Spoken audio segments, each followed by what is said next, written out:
मित्रों नमस्ते, मैं आर्या गीता देवांगन। मित्रों, रितिका नाम की एक लड़की जिसका विवाह सुरेश नाम के एक लड़के के साथ होता है। जैसा कि सभी पति चाहते हैं कि उसकी पत्नी घर में सास ससुर की देखभाल करे और अपने ननंद देवर आदि के साथ भी अच्छा व्यवहार रखे, ऐसी इच्छा सुरेश की भी थी। चूँकि रितिका एक कामकाजी महिला थी और दिन का उसका ज़्यादातर समय अपने ऑफिस में ही व्यतीत हुआ करता था, फिर भी रितिका का पूरा प्रयास रहता था कि वह अपने ससुराल वालों को, सास ससुर ननंद देवर आदि को खुश रख सके। उनकी खुशी का वह पूरा ध्यान रखने का प्रयास करती थी।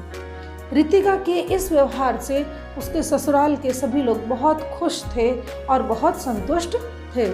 लेकिन हुआ यूँ कि एक दिन रितिका का स्वास्थ्य खराब हो गया, उसकी तबीयत बहुत अधिक खराब हो गई, तो उसे अपने ऑफिस से छुट्टी लेकर के घर में रहना पड़ा और ज़्यादा तबीयत खराब होने के कारण उसे अपनी छुट्टियां भी बढ़ानी पड़ गई।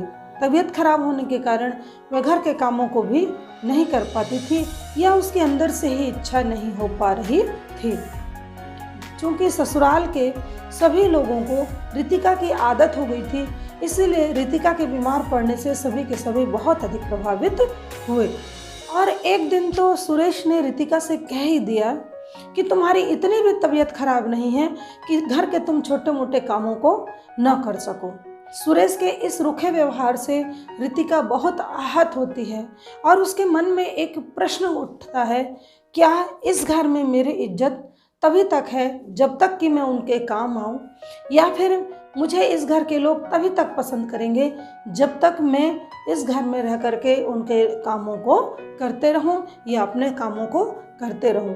मेरे प्रति किसी का कोई भाव ही नहीं है। मित्रों, पति पत्नी का आपसी व्यवहार, एक दूसरे के प्रति भाव निस्वार्थ का होना चाहिए। दोनों को एक दूसरे से निस्वार्थ प्रेम करना आना चाहिए।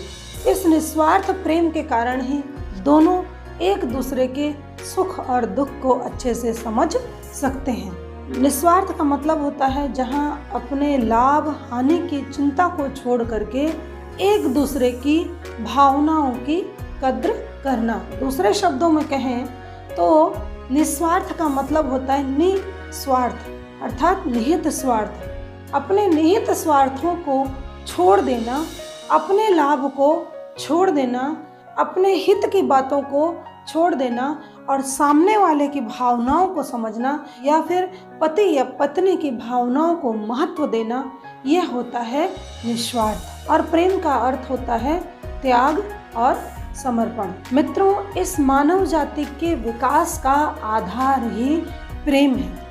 प्रेम के द्वारा ही रिश्तों में प्रगाढ़ता आती है। इस प्रेम भाव के कारण ही हम एक दूसरे के प्रति समर्पण रख पाते हैं। इस प्रेम के कारण ही हम अपने कामों को सहज ढंग से, सरल ढंग से करने में सक्षम होते हैं। अगर अपने जीवन से हम इस प्रेम चीज़ को हटा दें तो हमारा जीवन, हमारा वातावरण सारा का सारा हमें नीरस लगने लगेगा।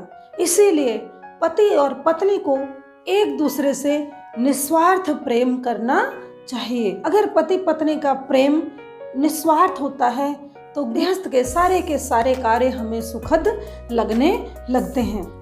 इसके विपरीत निस्वार्थ प्रेम के अभाव में कई बार एक दूसरे की छोटी मोटी कमियां भी हमें भार के समान प्रतीत होती हैं।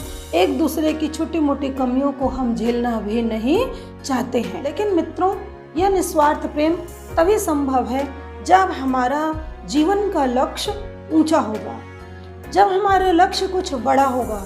जब हमारा लक्ष्य कुछ ऊंचा होता है, कुछ बड़ा होता है, तो हमें अपने जीवन में आने वाली छोटी मोटी बाधाएं या दूसरे के द्वारा दे जाने वाले छोटे मोटे कष्ट हमको दिखाई नहीं देते हैं, और दिखाई भी देते हैं तो वो हमें कष्ट नहीं दे पाते हैं। इसीलिए अपने जीवन का हमेशा ऊंचा लक्ष्य रखिए, अपने सपनों को हमेशा ऊंचा रखिए। इससे ये लाभ होगा कि आपके जीवन साथी की छोटी मोटी कमियां, छोटी मोटी गलतियां आपको दिखाई नहीं देंगी और आप निस्वार्थ प्रेम करने में सक्षम होंगे। धन्यवाद।